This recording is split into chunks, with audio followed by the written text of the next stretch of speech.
Dean, we had quite an interesting discussion up to now. So where do we go from here?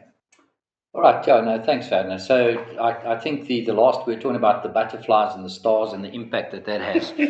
But jokes aside, we were just reading some of the comments that were coming through. So moving on to the moon phases. So how do we use this and how does it influence it? So first and foremost, you can fly the next slide, please. So I started probably the best part of 30 odd years ago, keeping records of my fishing trips and monitoring what was happening. You know, in those days, there was no cell phones. I remind you, tiki boxes still used coins, and there was normal asseblief and a sling that fell and all sorts of things. But just good old A3 paper and started keeping track of what was going on. Inside of that, I then developed, with the moon phases, these are really basic rudimentary captures of data on data on data on data. And I finally sat with this probably around 2004, 2005. And then I can't take all the credit for this. I then spoke to Peter White, and most of you who know Peter White know he's an exceptionally intelligent individual.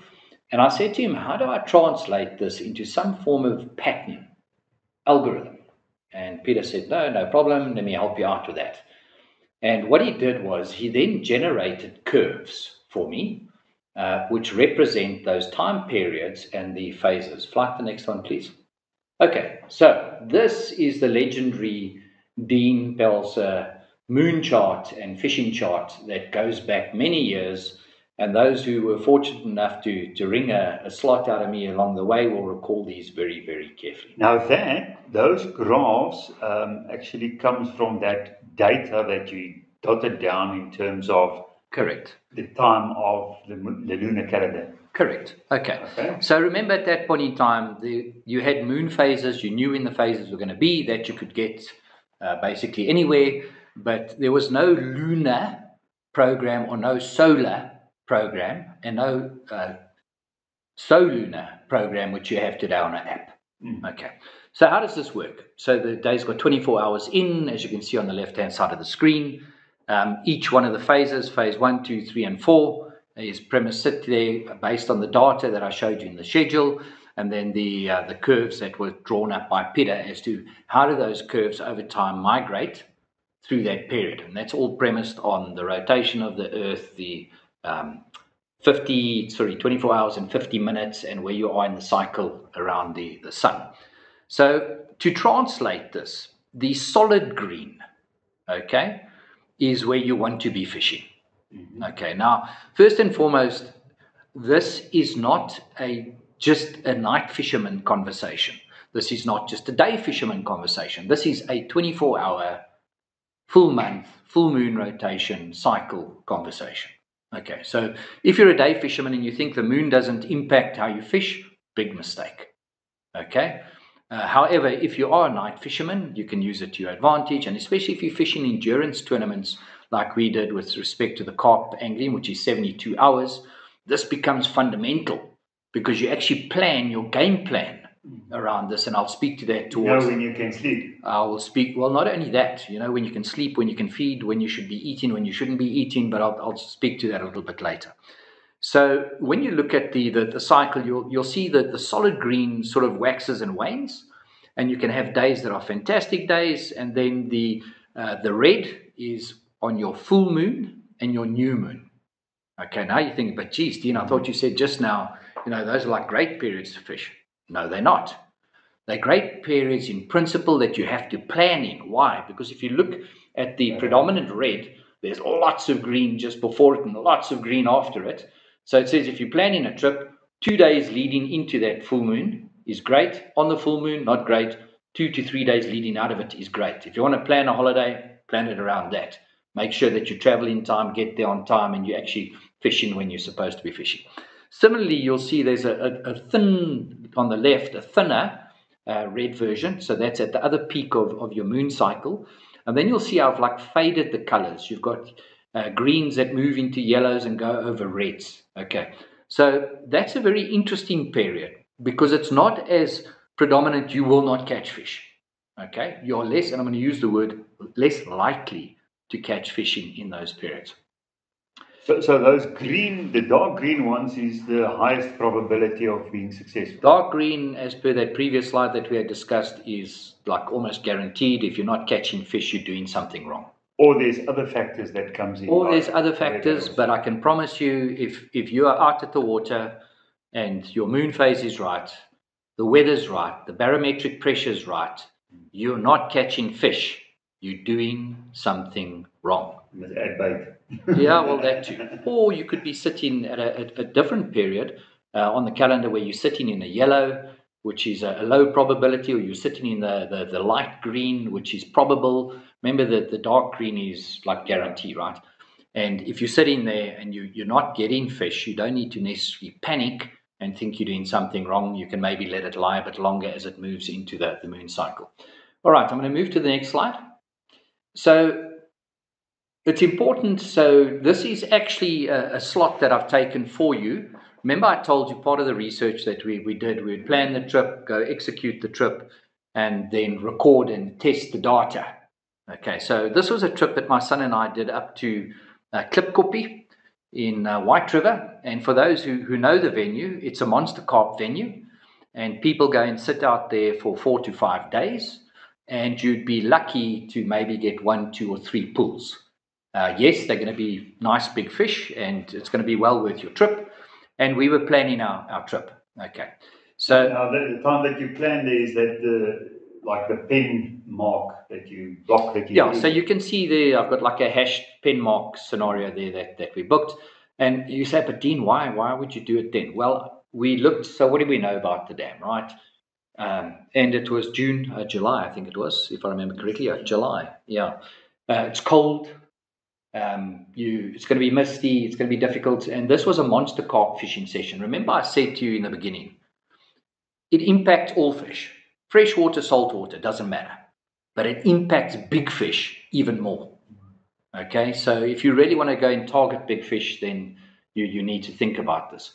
I think before I move on, there's a well-known theory, they call it the solunar theory, which says, how does the moon and the sun impact animals? All right, fish. Everybody thinks tides. It's way beyond tides. So the theory was developed by a gentleman called John Knight. And it goes back to, I think, 1925, 1926, where John Knight did research and he proved for himself that animals are more active, premised on exactly what's happening with the moon. Okay? And therefore, he also interviewed a lot of fishermen, did a bit of data research, and also realized that the fishing results are influenced depending on what's happening with the moon. Then one of the experiments he did was he put out bird feed, seed. And he thought, okay, well, I mean, how much easier can it be than to watch birds? And if you go and you put a bird feeder out at home, you're going to see this happens, okay? You're going to see on the moon cycles, on those peaks that I'm indicating, doesn't matter whether it's in the middle of the day, the birds will come and feed. All right. They'll feed that first hour in the morning, that magic hour, the last hour in the afternoon, but wherever that moon cycle falls in the day, they'll come and feed. So it's a theory, but it's a well-premised theory that says there's enough data to say that the moon, for whatever reason, is influencing the feeding habits of nature. Yeah, of nature. I see our time's almost up, so I don't know if you want me to carry on. Okay, carry on a bit. We can go over a so little if we go to the next slide. So Christopher and I head out and we go and fish this venue. And hopefully you can see this on your screens at home. But in principle, what you're looking at here is the actual captured data of us fishing the dam, where you're supposed to only get 3 or 4 bites over 5 days if you don't plan. Okay. Every single yellow, like explosion you see there, is an actual fish landed. Every red explosion you see there is a fish lost. Fish on, but fish lost. On that specific trip, we landed 19 fish, unheard of. Okay, at Klipkopje Dam, out at White River, unheard of. Biggest fish on that trip was 20.32 kilos. Smallest one was just on 9 kilos. We had multiple carp, and I'm talking carp, multiple carp over 18 kilos on that trip. I also see that most of those yellows are closer to the green. They are here and there. There's 1 or 2 out in the yellow, but I can see the accumulation of the yellow dots close or onto the green. I'm so glad you raised that. Okay. Now, remember, I said to you there's always a multiple of factors. So I think the first thing that I pull from now, this is real data. Okay. Real captures, real fish, real fishing trip. Okay. So the first thing that stands out to me is those top two yellow ones are in the yellow. It's top three. It's so far to see from where I'm sitting.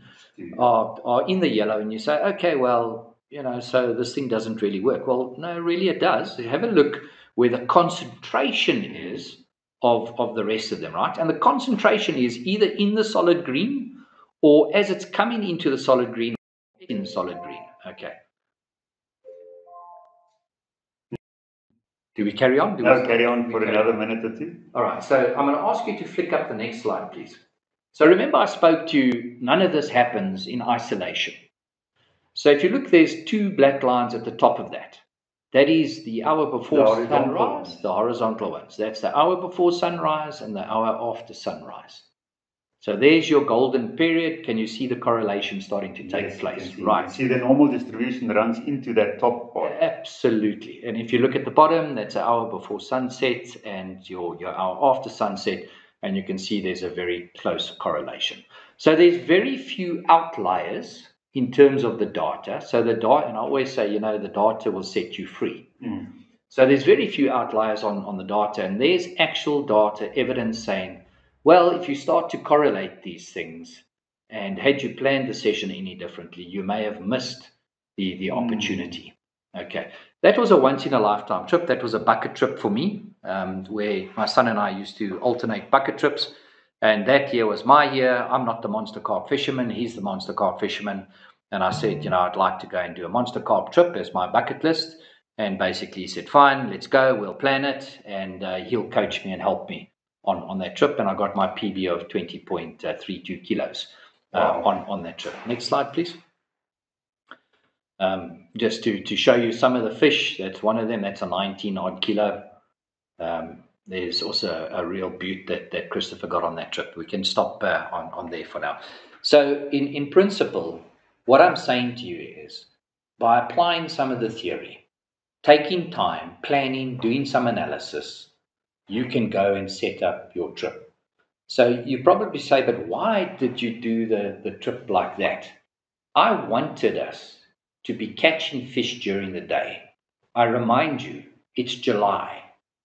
It's freezing cold. You want to sleep at night. You want to be sleeping at night. You want to be tucked away in a warm bed and, having a wait until the golden hour. Good night's rest. Absolutely. And every morning, I see that every morning around that time, you've got that. It's almost like a feeding frenzy.